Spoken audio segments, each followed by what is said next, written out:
যাত্রা শুরু করেছে বেনাপোল বন্দরের নবনির্মিত টার্মিনাল। কমে এসেছে বন্দর এলাকায় যানজট ও পণ্যজট। এতে স্বস্তি ফিরেছে ব্যবসায়ীদের মাঝে।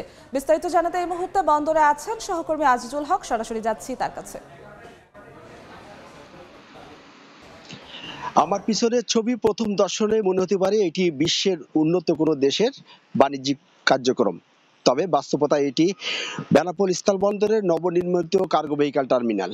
গত সপ্তাহে টার্মিনালটি ৩২৯ কোটি টাকা ব্যয়ে এই টার্মিনালটির যাত্রা শুরু করে।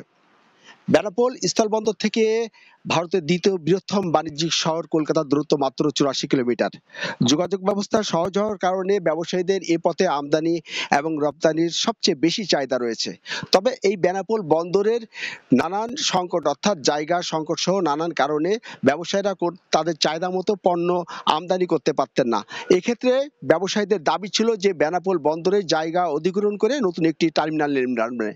অবশেষে সরকার এই বেনাপোল বন্দরে গুরুত্ব বিবেচনা করে ২০২২ সালে এই কার্গো ভেহিক্যাল টার্মিনালটি নির্মাণ করেন এবং গত সপ্তাহে এই কার্গো ভেহিক্যাল টার্মিনালটির আনুষ্ঠানিক যাত্রা শুরু করে। এই কার্গো ভেহিক্যাল টার্মিনালটিতে কিন্তু একসাথে ১৫০০ ট্রাক পার্কিং সুবিধা এবং এ সমস্ত ভারতীয় ট্রাক চালকদের যারা পণ্য নিয়ে বেনাপোল বন্দরে প্রবেশ করবেন এবং রপ্তানি পণ্য নিয়ে যারা ভারতে প্রবেশ করবেন, এই সমস্ত ট্রাক চালকদের থাকা, খাওয়া, টয়লেট ফ্যাসিলিটি এবং এই বাণিজ্যিক কার্যক্রম পরিচালনার জন্য এই কার্গো ভেহিক্যাল টার্মিনালে একটি কার্গো ভবন, বন্দর সেবা ভবন, ফায়ার সার্ভিস সহ নানান সুবিধা রয়েছে।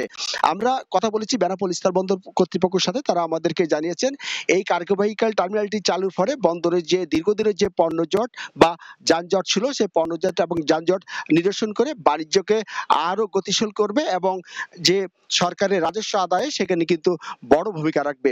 প্রতি বছর কিন্তু বেনাপোল বন্দর থেকে প্রায় ১০,০০০ কোটি টাকা সরকারের রাজস্ব আদায় হয়ে থাকে। তবে এবার এই কার্গো ভেহিক্যাল টার্মিনালটি চালুর ফলে কিন্তু বাণিজ্য যে সম্প্রসারণ হবে, ফলে এই রাজস্ব কিন্তু দ্বিগুণ বাড়বে বলে মনে করছেন আমাদের বন্দর কর্তৃপক্ষ। তো এই ছিল বেনাপোল স্থলবন্দর থেকে যে নবনির্মিত কার্গো ভেহিক্যাল টার্মিনালটি চালুর ফলে যে বাণিজ্যিক যে সেবা, সে সেবা বৃদ্ধি পেয়েছে এবং সরকারের রাজস্ব আদায়ও আগামীতে বৃদ্ধি পাবে, তার সর্বশেষ। বেনাপোল স্থলবন্দর থেকে যুক্ত হয়েছিলেন সহকর্মী আজিজুল হক।